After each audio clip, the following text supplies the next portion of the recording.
Madalas na iniisip ng mga tao na babalik si Jesus na nakangiti sa isang puting ulap. Gayunpaman, sinabi ni Jesus, "Narito, ako'y madaling pumaparito, at ang aking gantimpala ay nasa akin, upang bigyan ng kagantihan ang bawat isa ayon sa kanyang gawa." Darating si Jesus na may matinding puot upang hatulan ang makasalanang mundong ito. Magpapadala ang Diyos ng pagkakataon ng matinding kapighatian. Ang lahat ng sumasamba sa mga Diyos-Diyosan, tumatanggi sa kaligtasan ni Jesus, nakikibahagi sa kalaswaan, nagsisinungaling, at namumuhay sa kasalanan ng walang pagsisisi, ay haharap sa kaparusahan sa panahon ng kapighatian.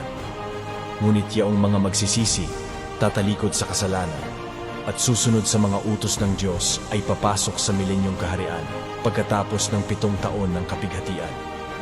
Handa ka bang magsisi at pumasok sa kaharian ni Kristo? Umaasa si Jesus na tumugon ka ng Amen.